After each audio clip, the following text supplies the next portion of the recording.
Hello everyone and welcome back to the Great Book of Grudges. My name is Nathan and we're back with another Total War Warhammer video. Recently we spoke about the possibility of the Beastmen featuring in the next DLC. Of course, if the Beastmen are the new faction to get the Warhammer 2 treatment, they'll need quite an extensive rework. We are all aware that the Beastmen are currently not in a good place. But today I want to speak about something in specific. Of course, I'm talking about their horde mechanics. Yes, hordes in general in Total War Warhammer aren't great, they're just not really that fun. They tried to fix it with Nakai the Wanderer, but even then, it's still got a lot of issues. Now, I'm not proposing a complete overhaul to the horde mechanic in general. Instead, I actually believe that each faction which is considered a horde should have their own set of unique mechanics. While some of these races, Warriors of Chaos and Beastmen specifically, are very similar in terms of long-term goal, they are actually very different.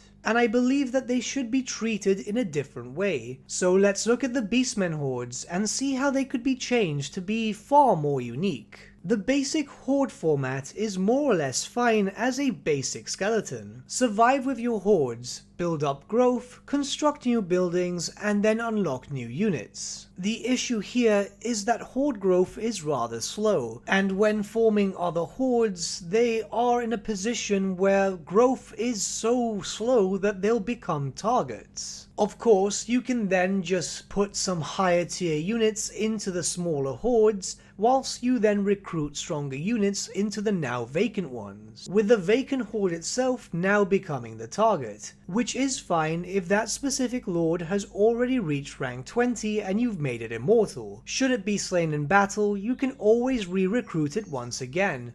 But it does become an issue if it's say level 19 and then it's gone. So what I'm proposing is a way to boost up your newly founded hordes, or well, any of your hordes in general. Some of you might have played a Total War Saga Troy when the Amazons were released. This came with a horde rework which in truth did actually work quite well. However, not all the mechanics would best suit the Beastmen. For example, the upgrading of units. The Beastmen themselves are a multitude of different races, so it doesn't make sense to eventually upgrade an Ungor to a Bestigor. They are two completely different creatures. But there was one mechanic in specific which could help the Beastmen gain a certain footing in the campaign map, where the Amazons had a bit of a mission system, which in essence would allow them to target certain settlements in exchange for rewards. These rewards themselves were centered around all the different types of resources available in a Total War Saga Troy.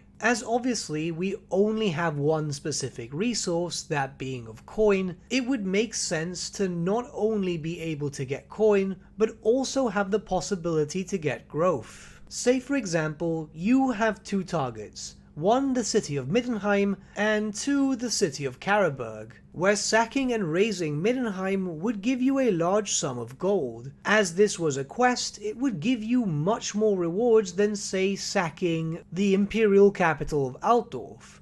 Now, if you look towards Karaberg, this is a smaller settlement. What could this provide? Maybe this could provide 10 growth per turn for 2 or 3 turns, which would then provide more growth than say for example just sacking and razing some random settlement. Not only do these quests provide incentive for the player to attack settlements to get a reward, but in the case of Total War Warhammer, where you're going to be fighting different factions and races, this would also give you incentive to move around the world map. Now, this could even be expanded upon for the Beastmen specifically, where after raising a settlement, you could somehow use it as a hub. You would not settle it whatsoever, the area would not belong to you, but instead, as long as you're within these regions, you will receive minor bonuses, an increase of growth and maybe some upkeep reduction. This would more or less represent the carnage that the Beastmen have done in the region, which would then in turn attract more Beastmen to those Beast Lords. Another possible addition would be that once you recruit a new Beast Lord, the new character and the lord that it was recruited from will also have a bonus to growth. This is to represent the horde itself getting larger and larger. Something like this would be beneficial, especially in late game if you're trying to form more armies and you obviously don't want to be stuck with lower tier units. The last thing I could suggest is the complete overhaul of Bestial Rage, which directly influences the horde.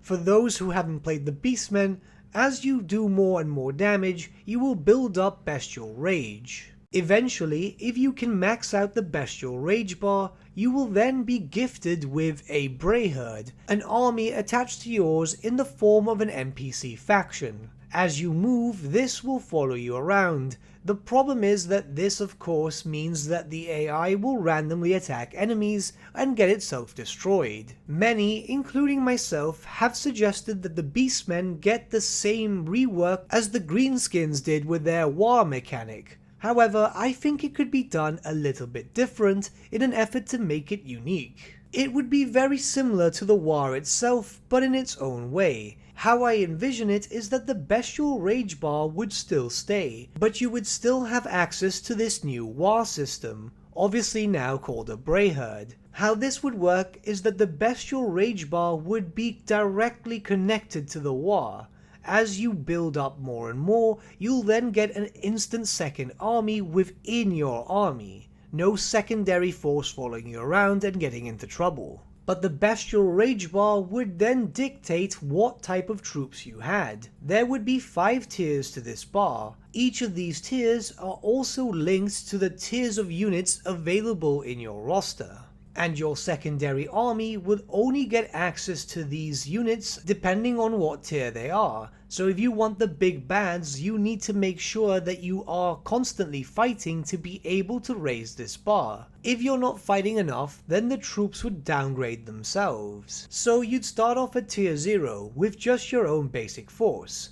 After a decent amount of fights, you'd go to tier 1, which would give you some Ungors, tier 2 with Gors, tier 3 with Bestigors, and so on and so forth. And you would never have more units than you would already have in your main army. So if your force has 10 units, including its lord, you will never have more than 10 units in your secondary force. This would give the player much more incentive to be more aggressive. No more hiding Beastmen armies in random parts of the world map where they'll never really be seen. These are my suggestions on how the Beastmen hordes could be reworked. I'm honestly in that part where I believe that every different horde faction, or race to be specific, should be different from each other. Like I said before, it doesn't make sense for Warriors of Chaos to act in the same way as Beastmen do mechanic-wise, even if it's just for their basic hordes. Of course, the Beastmen need a lot more work than this, I can completely agree, but I just wanted to focus on the hordes itself. I tried to be as lore-friendly as possible when thinking of these mechanics. But what do you guys think about this? Let me know your thoughts in the comments below, and let's start a bit of a discussion.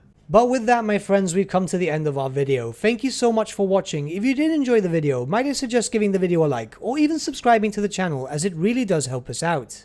In the description section below are various links to different social media platforms such as Facebook, Instagram, and Discord. Also in the description section is an affiliate link with Element Games where you could buy loads of hobby-based products, not just Warhammer, for 10 to 25% off. Making a purchase using that link and also our special code, which is also in the description, supports the channel at no extra cost to you, which we think is rather cool. A big thank you to our patrons. Your support means the world to us. It's amazing that people want to help a small channel like us grow and get to a higher level of content. A big thank you to Gibraltar LUSC, Ryan Bertsche, Andrew Prince, and Okro for subscribing to us at our Fane level. You guys are super cool. And a big thank you to Edward Yule, VS Vasan, Aaron Whitman, and Shaggy for subscribing to us at our King level. Honestly, we can't thank you all enough. And lastly, a big thank you to all of you for liking, sharing, and commenting on these videos. Honestly, it's because of you guys that the channel's been growing at such a great pace lately, so we can't thank you all enough. But with that, my friends, thank you so much for watching once again, and we shall see you all again very, very soon.